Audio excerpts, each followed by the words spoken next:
Okay, should I get started? Yeah, but the presenter view is showing up on the. Oh, I can see that too. There it is. Okay. Well, thank you everyone for coming, and thank you to the organizers for the invitation. I was told to introduce myself, so I'm going to do that now. Since we're not standing in the same room, maybe you can't see my picture up in the corner of the top screen. So this is me. I'm Kevin Amses, and I did my bachelor's of science with a focus in botany and also some organic chemistry at Humboldt State University. And for those of you who don't know where that is, it's located in the beautiful coastal area of Northern California, in the heart of the coast redwoods forests. And so yeah, I wasn't a biology student at all when I started, but I really fell in love with biology and with fungi, specifically while I was there. My undergraduate training is in organismal and field biology with a real emphasis on mycology. And so when I moved to Michigan, I knew I wanted to study fungi, but I didn't really know how to do that in the kind of context that I was interested in. And I was really interested in studying fungi from like a genomic perspective. And so despite my lack of any formal training in computational biology or bioinformatics, I've really tried to sort of grow those skills on my own while I've been here. And so with this particular crowd, I just want to offer up the invitation that if you want to discuss any of this more, or you have any ideas about things or things I could do better, then please feel free to reach out to me. So back to the talk. This talk is about a software pipeline tool that we've developed for dealing with trying to get good genomic data out of single cell sequencing libraries, and specifically targeting uncultured eukaryotes or uncultured fungi in our case. So outline of the talk is that I feel I would be unhappy with myself if I didn't at least try to give an overview of the kingdom fungi and its predatory members, which I'll get more into. I'm going to talk about how single cell genomics, at least how we're using it as a tool to unlock genomics in uncultured fungi and other organisms across the tree of life. And then I'll talk specifically about the pipeline and how we use it to extract what we feel are good genomes from single cells, and how you can be aware that you actually have good data when you do get it. And then if I have time, I'll talk briefly about some of the stuff that we've used this data for and at the base of the fungal tree of life. So this is a classical view of the kingdom fungi, separated into 6 major phyla. And so this has undergone a lot of reworking over the years, especially with the advent of molecular data. Here's a more modern view. And so at the top here, you have your, charismatic, at least macroscopically charismatic fungi, your mushrooms, some large ascomycetes, as well as yeasts and other things that are used as model systems. That single branch in the last tree, the zygomycota, has now been split into a bunch of different lineages, including 2 major phyla.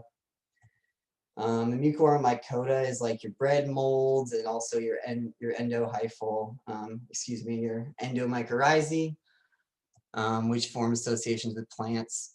The zoopagomycota is classically thought of as, classically is a parasitic type phylum. And so this is like animal parasites, animal predators, which I'll talk about shortly, as well as mycoparasites. So it's really thought that the zoopagomycota predates sort of fungi interacting with plants at all.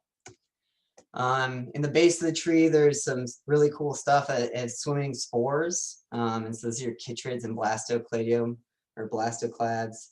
And then at the bottom is this really cool group that it should be highlighting, where you really start to lose, you really start to blur the lines in between animal and fungus. This picture right here is of an endonuclear parasite of an amoeba. So this is the fungus in here growing inside the nucleus of this amoeba. Our fungi and what I've been studying and why we even thought to come up with this pipeline in the first place are all centered in the zoopagomycota, which I'll talk about more. Even though you can't see them with the naked eye, they're pretty gorgeous if you ask me, and they involve They parasitize animals, they predate animals, and when I mean predate, I mean that they capture individual organisms to a more diffuse mycelium. So like one fungus can be eating, catching more than one organism at a time. And so that's where we sort of draw the line between parasitism and predation. They have a variety of ways of catching these things, and I have a video to show you some of these. This is a constricting ring from Arthrobotrys. So an unlucky nematode will swim through there and actually get caught in this fungal cell. It's pretty wild. And eventually the feeder hyphae from the fungus will actually grow out from this constriction ring and grow into and digest, in this case, the nematode from the inside out. There's also endoparasitic fungi. So here's some swimming spores. And they swim and they find, this is terrifying, right? And so they swim and they find a nematode, and they will also grow in and basically digest this nematode from the inside out.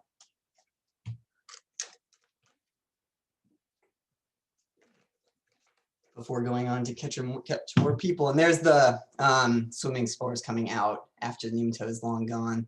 Here's some not swimming spores. So they just sit around and get stuck to the nematode as it swims by. And invariably the outcome is the same. So yeah, nematode trapping and nematode parasitism is big in the Zoopagomycota, and they have different ways of doing it. There's specialized structures like those rings. There's undifferentiated hyphae that is probably differentiated at the ultrastructural level, but we can't see it on a regular light microscope. And then also endoparasites, which do most of their work inside whatever they catch. So here's some examples of that stuff. You saw some of those in the video.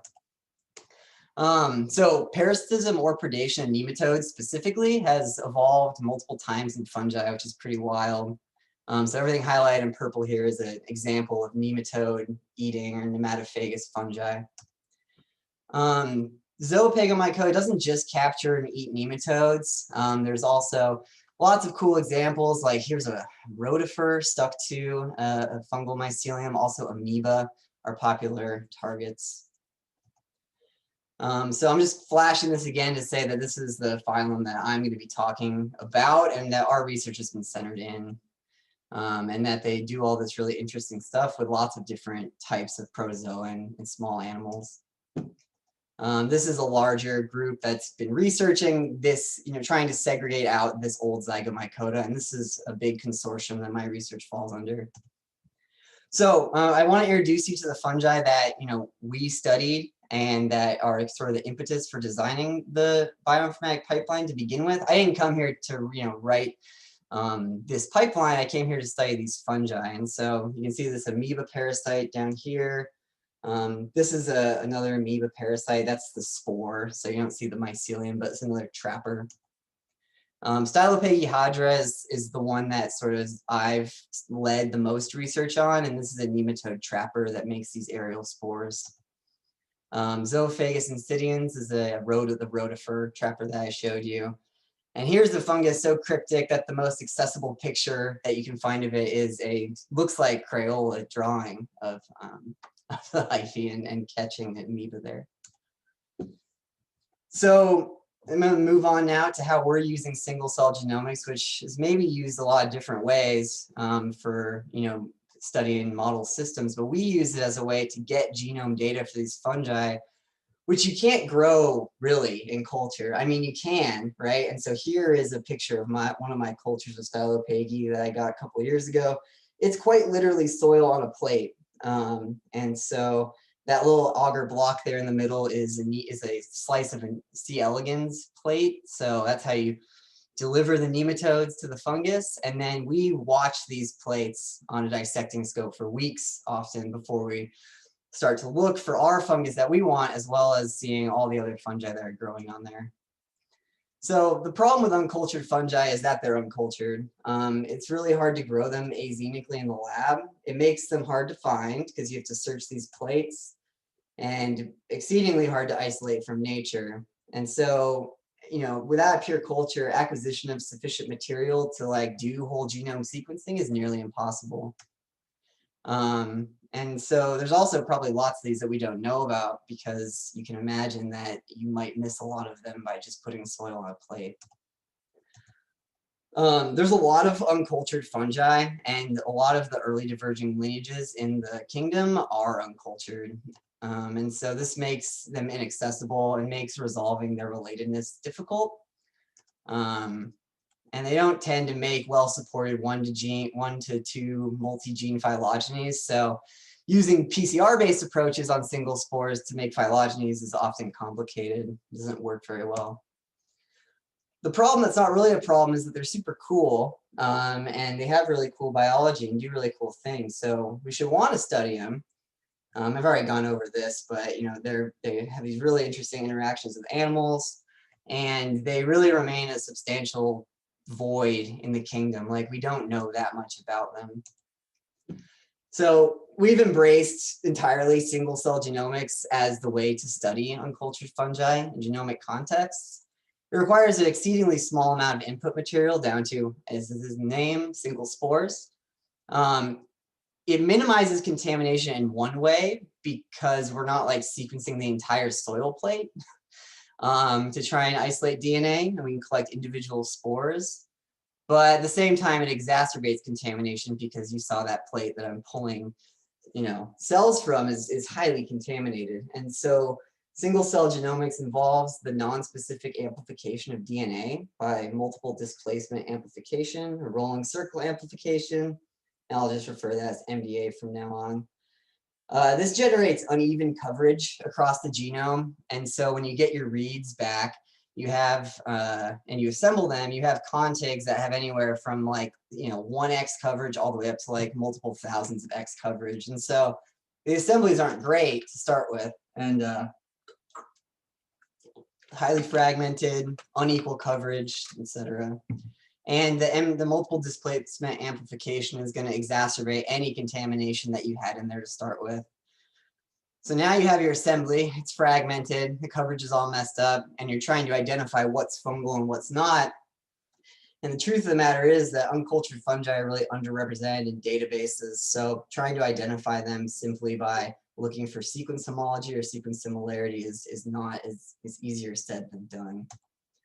And so in applying single-cell genomics to our uncultured fungi, we really aim to extract draft assemblies that are as complete and contamination-free as possible, and then use these draft assemblies to generate hypotheses regarding the evolutionary relationships among species, infer aspects about their biology, lifestyle, ecology, etc.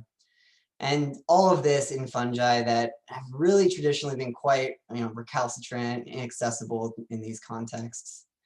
And so our essential pipeline is taking this plate with soil and nematodes, waiting about 3-4 weeks and starting to look for these extremely characteristic spores. That's sarcasm, because this is just an oval right on a stick. I go on a dissecting scope with a dental file attached to the end of this probe here. And so a dental file, you're very familiar with a dental file if you've ever had a root canal. That's the drill that they use. And I've actually plucked these spores off individually and put them into tubes. We can verify that we at least have our fungus in the tube by doing PCR on these extracts, MDA, following that, and screen libraries as best we can with PCR before we actually sequence them to see if there's like excessive contamination, Sanger sequences that you can't read. And then when we find ones that are good, we sequence them on various sequencing platforms. We're on NovaSeq now, obviously. So yeah, so that's how we've been trying to leverage single-cell genomics to satisfy our needs in uncultured fungi. So now I'm going to switch gears. And I'm going to start talking about the pipeline and why it works for us and why we think it's the best way to get good genome data from uncultured single-cell genomes. So I just want to flash this slide again and highlight the challenges. Just to remind you, fragmented genomes, really unequal coverage, super hard to identify contigs. If you go and take, I don't know, 10 contigs and blast them against the NCBI database, 9 times out of 10, you're going to get, no sequence identity.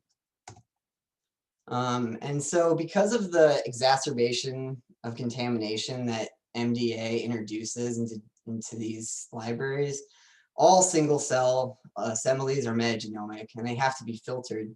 There are many ways to do this. Taxonomy dependent is like sort of the classic, like just let's blast all the contigs and let's figure out which ones look right. And again, I said this doesn't work very well for uncultured fungi. So taxonomy independent approaches instead don't rely on taxonomy, and they cluster scaffolds by various sequence signatures independent of any sequence homology searches. Some ways to do this, and the ways that I'll talk about today, are the relationship between GC and coverage, which works pretty well in standard sequencing libraries where coverage relationships are quite tight, and it really is like an indication of how much of that DNA was present in the sample to start with. This is not the case for single cell genomes, unfortunately. Also, tetramer frequencies or K-mer frequencies more generally can be used to separate out scaffolds based on their frequency of all 256 tetramers or whatever your K-mer choice is. And codon usage is this is codon bias. And so organisms over time have evolved to have specific codon usage plans. And so we can try to use this to separate out contigs based on the CDS sequences present on them. Invariably, usually when you're doing this, BLAST or some sort of sequence homology search is usually used eventually to verify, which bin is which and which scaffold belongs to the organism you're looking for and what belongs somewhere else. Okay, so we sequenced these 5 single cell genomes and assembled them. And then we went to decide, okay, which contigs go where. And so I'm showing you a plot now that has the proportion of scaffolds from the original assembly, so like the metagenomic assembly, that are going to be included in one of 3 different binning approaches, whether that's GC coverage, whether it's K-mers, or whether it's codon usage. And the thing that we noticed immediately is that depending on which method you use, you get different results. And so like, in this case, the codon usage gave the largest, or the most proportion of initial scaffolds included. In other cases, it didn't. And the other thing, and this one's huge, right? Whereas K-mer approach and GC coverage approach here were tiny. The other thing we notice is that it's not in every situation that one method either over or under includes contigs in the final assembly. And so that's a little concerning. Like, maybe by making this plot, we could be like, okay, well, one of these is clearly the best, but we didn't see that pattern. And so when we were going to decide, okay, well, what do we do now? We have this conflicting information. We decided that maybe a consensus-based approach to doing this would be the best. And so this is where I introduced, SCGid is what we call SCGid. That's the logo. And so the whole idea here is to combine these multiple different lines of evidence for which contigs go where and which contigs belong to our target genome, and then draw consensus between those methods to get our final assembly that we then go on to do genomics, etc. with. And so the basic pipeline's outlined here. We get some cells, we do MDA, we sequence them, and we assemble them. We do a couple of rounds of BLAST and predicting proteins so that we have some more information with which to filter these things. And then we subject them to 3 different binning approaches. On the left is this GC coverage idea, where points are individual proteins on contigs, and they're colored by their taxonomy. And the size of the circle indicates how good of a hit that is.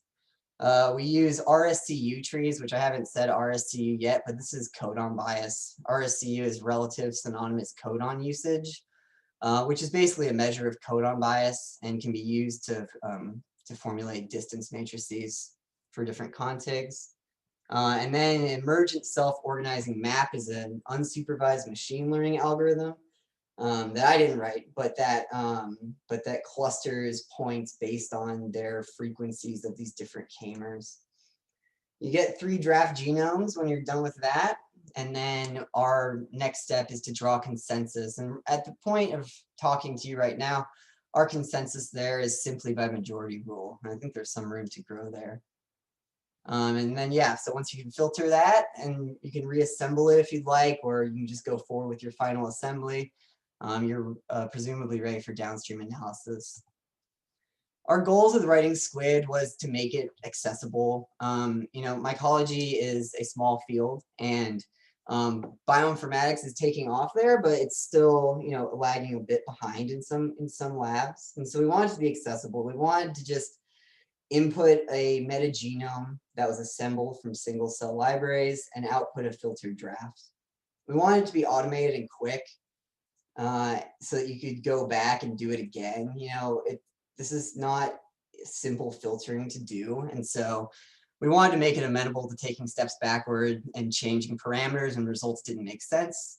And we wanted to wrap and combine different binning methods, most of which were already pre-established as ways to bin metagenomes, but we did introduce a good amount of novel code to accomplish that in automated fashion. And we wanted it to be specifically for addressing the bioinformatic challenges that are associated with single-cell genomics and uncultured eukaryotes. Again, fragmented genomes, uneven coverage, and poor representation of taxa in databases. So I'm going to go through the different arms of our pipeline. The first I'll start with here is this GC coverage relationship. And so this relationship has really been pioneered by others, and there's lots of tools available to do GC coverage blob plots, they're called, in other ways that are manually filtered.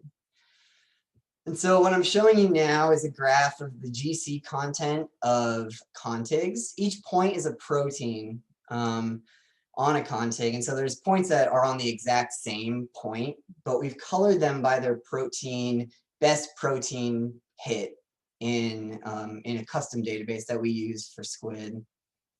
And so you can see the colors here, but there is a fungal cluster there, and there's some bacteria off to the left, as well as some metazoan on the right. And so our goal is to automatically splice up this graph so that we can extract that fungal portion, that purple portion. And just to give you a little insight, the coverage range on these contigs was from 1x coverage to over 3000x coverage. And so you can't just rely on coverage alone, although it looks like we do have some clustering by coverage. So what happens here is that we basically start at the mean of our target. And so SCGid accepts the target taxa. In our case here, it would be fungi. We can't get more specific than that because the hits don't get that specific. But we move along each axis, and just for demonstration here, I'm starting with the coverage axis. And so we start at the mean of those purple dots, and we move out. And so you can see on the bottom here, wherever my mouse is going, you can see on the bottom here that this is the same coverage mean right here. And as we're moving out, we're accumulating in the blue line target taxa. So this is fungi in our case. We're also accumulating non-target taxa here in red. And the way that we're going to decide to draw the line right here and right here is based on this purple line, which is a trade-off value that we calculate as the proportion of the total target contigs in this map that are in this window times the difference between the target contigs in this window and the non-target contigs in this window. So the most non-target we have here is from metazoa and these bacteria up here. And so we draw the end of this window basically where we maximize this purple line. And we do the same exact thing on the y-axis. And so we get this two-dimensional window that has automatically selected this region here. Now you may be asking me, well, okay, so they're all purple already, so don't you know that you can just take those? That's true, and we will take all the purple dots on this map, but what we don't know how to take is all of the black or blue points that I've now shown you here, which are all unclassified in our BLAST searches against our custom database. So the vast majority of contigs that are in these assemblies are not classifiable to taxonomy, and so we're really using this window to select those contigs.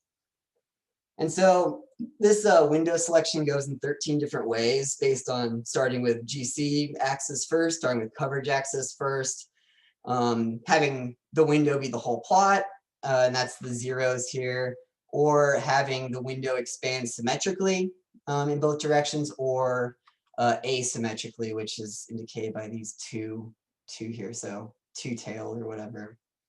And so then based on the population of target in blue to non-target in the window, the final window, we then select the best window that minimizes contamination or non-target contigs while maximizing target contigs. And so that's how we get our GC coverage-based genome draft. And yeah. If there's any questions about that, I'll give 5 seconds while I drink some water for someone to ask them.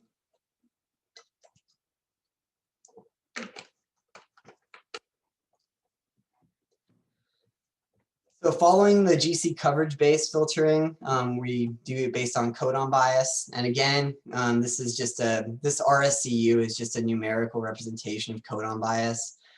You can calculate RSCU for a particular contig like this, and then you can calculate a distance matrix based on the different RSCU values that you found for each contig.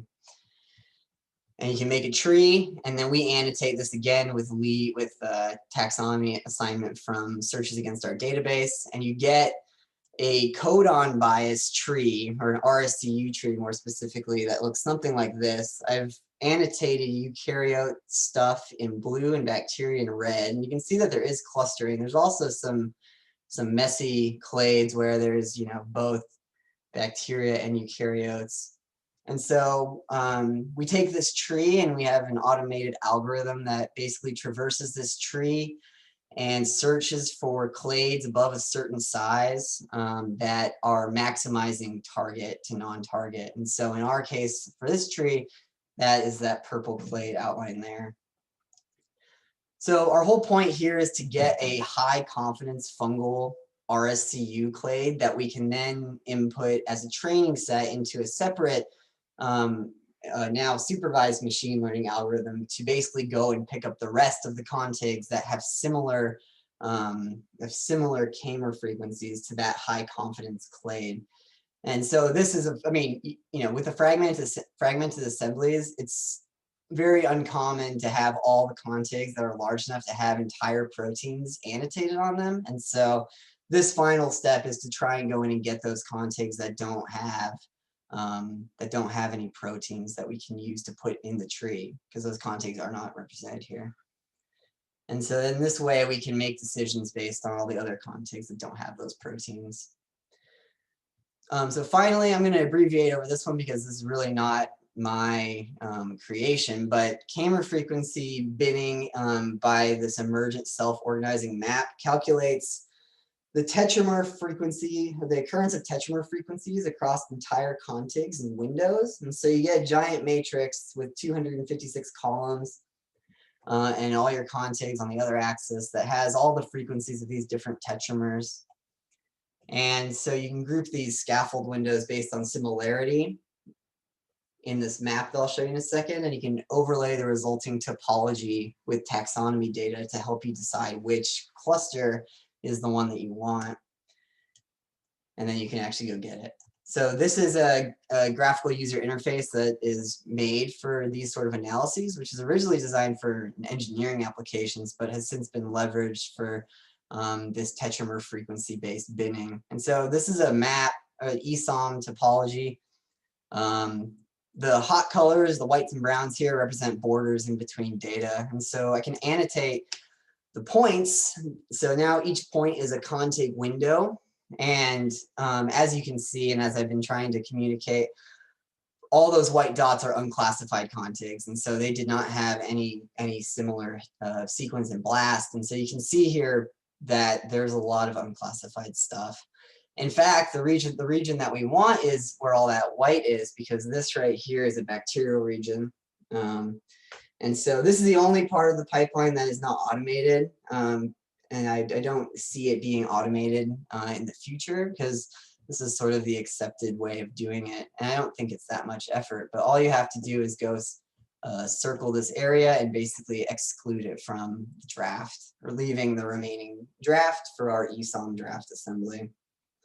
And so now we have 3 draft assemblies, and the last step in the pipeline is simply to draw a majority rule between the 3 separate drafts. And so, yeah, this is where I think maybe we have some room to grow in terms of drawing consensus using other metrics such as gene duplication and other things to figure out, not all of these draft genomes are created equal in their quality, especially when it's done in automated fashion. And we should have, and there are good ways, I think, to implement a method for judging bins and then giving those poorly performing bins a reduced score, essentially, to trust them less when we actually draw a consensus. So I've shown you how it works, and the burning question should be, does it actually work, right? So first I'm going to show you our data for those 5 fungi that sort of pioneered this effort, and then I'll go over some mock validation that we did as well. So I already showed you part of this plot. This is on the y-axis is the percent of contigs from the original assembly, metagenomic assembly, that were included in the draft. And so in green, orange, and purple are the bars that I showed you before. What I've added is a pink bar, which is the consensus genome, a draft. And you can see that it averages over some of the wide variation in individual binning methods, and we think leads to a better final result. This next graph is showing the completeness, or the predicted completeness rather, of those final bins, including consensus. And you can see in some cases, the consensus genomes are less complete, but they have a lot less contigs, especially in the case of ZI, or the zoophagous rotifer parasite predator, excuse me. You can see that, you weren't getting a whole lot of completeness by having all these extra contigs in here, and you're getting more or less the same completeness with consensus, and it's a lot smaller, probably has a lot less extra stuff in there. And in some cases, we even saw that our consensus increased completeness over what the individual methods predicted. And this one is an arguable case for increase, though it's pretty marginal. So that's how it performed with our data. But with our data, really didn't know what the right answer was. It's like we had like genome this big from GC covered, genome that big from Kamers, and well, consensus is somewhere in between. So that sounds right. But we wanted to make sure that we wanted to test SCGid in a way that we knew what the right answer was. And so we took the Saccharomyces cerevisiae assembly, so final chromosome level assembly, and we added in 3 bacterial genomes. We generated a mock MDA library. So what we did is we used a bounded Brownian motion function to basically generate uneven coverage across the genome using this probability mass function. And the probability mass function, the point here was to give every individual base pair a probability of being selected as a start position for a mock read.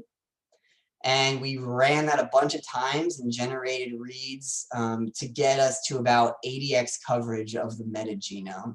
And so you can see that we have recreated a good amount of variability in genome coverage here. This is 1 contig or chromosome in the case of Saccharomyces.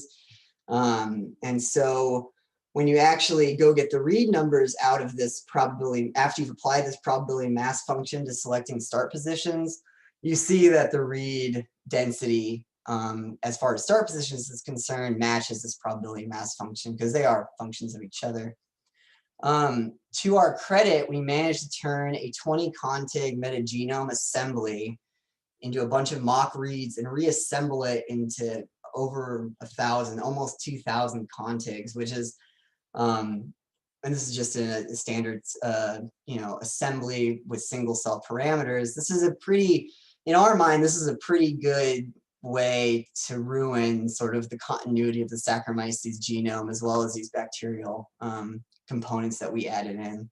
And so then we subjected that mock assembly to SCGid. And so on the left here is, again, the similar graph I've been showing you, the percent assembly contigs from the total metagenome assembly that were included in the final filtered draft. And so this says nothing about length here. This is just a proportion of contigs independent of length.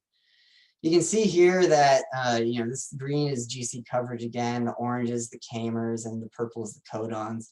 You can see again that we had a good amount of variation in like how complete the genome was. This dotted line is the Saccharomyces cerevisiae genome length, assembly length. And we were pretty pleased to see that our consensus method in SCGid came closest to recapitulating the 12 and change megabase Saccharomyces genome. And you can see here that we didn't exactly beat out completeness here in consensus, but we got, just close enough in our mind compared to these two other methods that predicted a little more complete genomes. But in the case of this purple bar here, at the expense of a lot more nucleotides and a lot more contigs. So again, we saw this as a success for our consensus approach. So let me see what time it is. So I'll be quick with this, but I just want to show you, after we've done all this, like, why are we doing this is the question that I find myself asking me sometimes when I was coming up with this. And so I'm just going to talk to you briefly about some of the stuff that we've used this data to do and to actually, do genomics in these uncultured fungi. So our genomes that we generated here provided the phylogenomic data to put these 5 taxa from this group of animal parasitic and protozoan parasitic fungi into the fungal tree of life with 160, conserved genomic loci. And so this placement by individual or multi-gene phylogenies was just not possible with the support that we got. And so using our data and using our pipeline, we're able to put these uncultured fungi for which you can't grow them, and all you can do is collect a couple spores. And they've really traditionally been put in the tree of life based on morphology and other characters. And so we see this as a great success, that we can now take these fungi that are really hard to work with, and we can do genomics on them and bring them into the modern age of what we're doing with all this data in our fields. We reconstructed the ancestral state of this group of animal parasitic and predatory fungi. And we got varying results here, but we're confident that this group of animal parasites, animal predators, probably evolved from a mycoparasitic or a fungus on fungus antagonist ancestral history. And so that makes sense because there's lots of mycoparasites in that phylum. And so we reconstructed that this is probably the most likely ancestral state for that nutritional mode. So these fungi are uncultured, and so the question always comes up, well, are they obligate on eating nematodes, eating amoeba, or is there some other reason why we can't grow them in culture? And so what I'm showing you here is a bunch of fungi. It's not really that important what the fungi are, but the boxes in here are colored based on their copies in their genomes of these cellulose active enzymes that degrade cellulose. And so lots of cellulose that you can put into plates and other complex carbohydrates to grow things on in culture. And you can see that some things, these colors are a little backwards, but red means more. And so some fungi have lots of these carbohydrate active, cellulose active enzymes. And so it makes sense we can grow them in culture. If I zoom in on our area of this heat map, where you can see Zoophagus right here, you can see Stylopache right here, they don't have any copies of these cellulose degrading enzymes. And so perhaps their dependence on predation is because they just don't have these genes. And perhaps, at least in the case of these nematode and amoeba parasites and predators, they are obligate on eating nematodes. And that's not the case for other later diverging fungi that prey on nematodes. They do it facultatively, and you can grow them in culture, but it seems that's not the case for our fungi. And there, now I've highlighted them, so I didn't actually have to read the list, but I did. So what I hope that you take away from this, and I know I spent a good amount of time talking about the beginning, but I hope that you take away that fungi are diverse if you didn't already know that, and that they have some really cool biologies, even though they're not that charismatic and well known. I want to remind you that despite our efforts, a huge proportion of fungi remain uncultured and cryptic, and they're difficult to study in these contexts of the modern genomic era. Single-cell genomics is a way that we can do that in uncultured fungi, and really uncultured fungi or uncultured organisms from across the tree of life. There's tons of bacteria that are uncultured. There's tons of other eukaryotes that are uncultured. And so this is one way that we see forward for bringing these things into the light, so to speak. Single-cell genomic data is dirty and really noisy, but we think that our consensus-based reasoning shows promising results. SCGid is an automated consensus-based binner that wraps pre-existing concepts about binning metagenomes, and in our opinion, seems to do a pretty good job. We continue to use it and develop it in our lab, and you can find it and you can comment on it and all sorts of stuff like that at its home here. You know, good single-cell genomes, I'm using air quotes if you can't see me, but they're genomics ready in our experience, and unlock analyses that can help us understand the biology of these really cryptic organisms. And you know, you'll miss them in nature if you're not looking for them specifically. And I think that single-cell genomics offers a pretty good way forward for that. So with that, I'd like to thank my advisor in my lab, Tim James, here at the University of Michigan, and all the members of the James lab, especially some people there. My bioinformatics mentor, who is now at the University of Colorado, instead of being a postdoc in our lab. Some collaborators at the JGI in California, University of Florida, and the entire Zygo Life team, who's really, you know, started this project, and I've just fit into it. I want to thank the Genetics Training Program grant, with whom I was funded for 2 years and who helped support this research. Some people here, as well as all of my fellow trainees. And thank you to the Department of Computational Medicine and Bioinformatics for the invitation to give this talk, and for Marcy for setting it up, and all the moderators and all of you for your attention. I'll take any questions if there are some.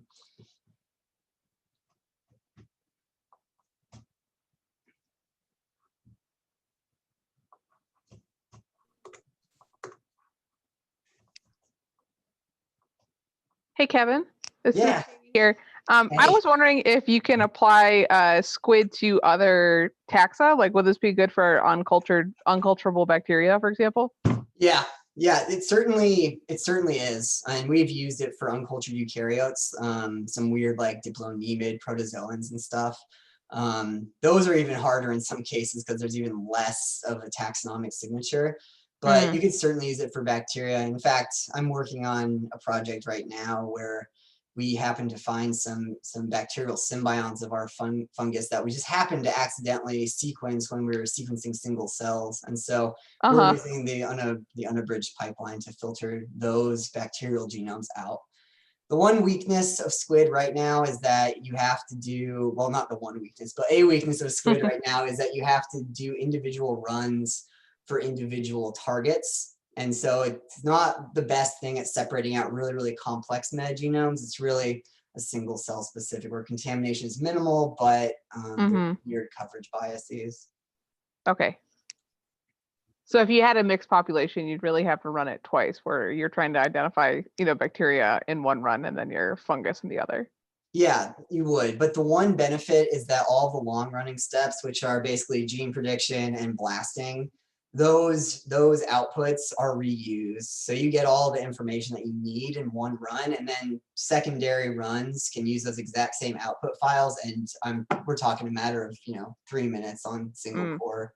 Okay. Related question for the second method you were describing.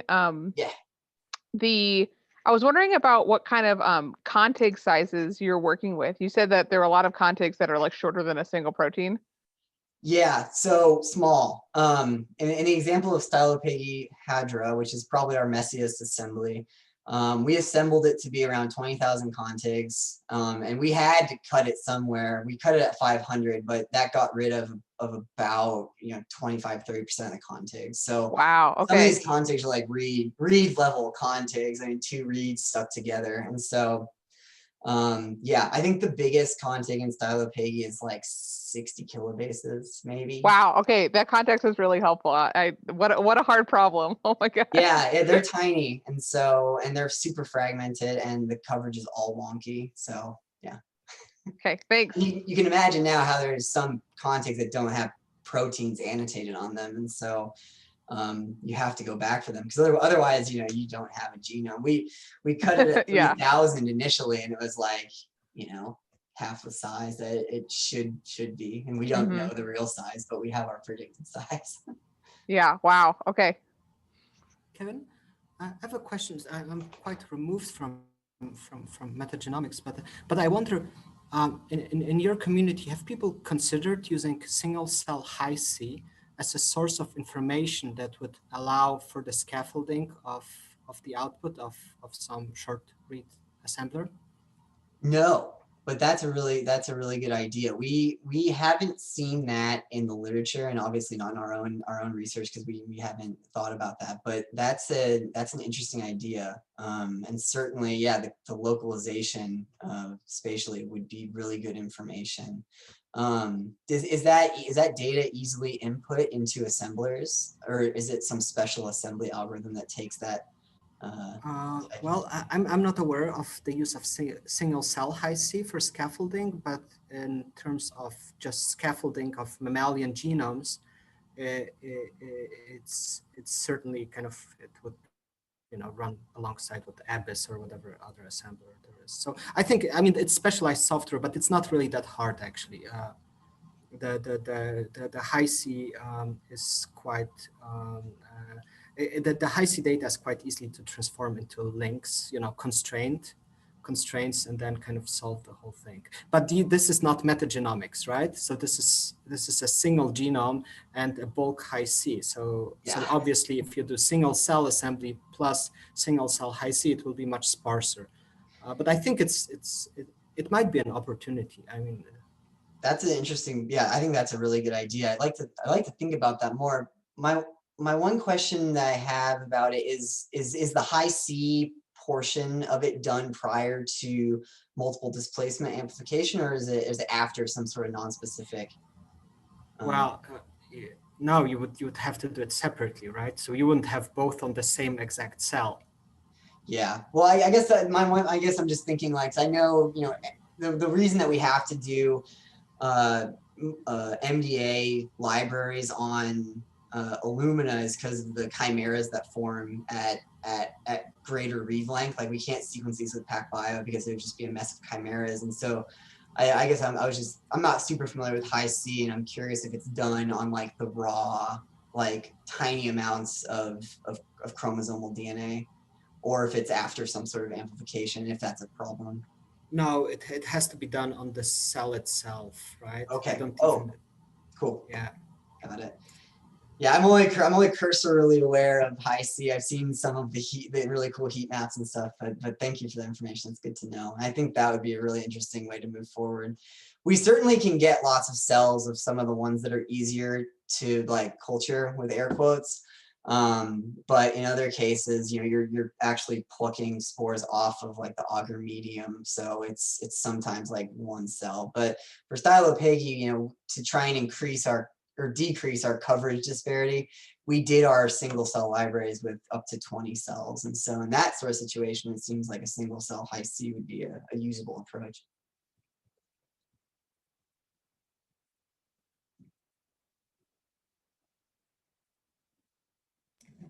Are there any other questions? Well, if not, then I'd like to thank Kevin for talking today, and hope to see everyone next week for the last talk of the semester. Thanks. Great. Thank you so much, everyone. Appreciate it.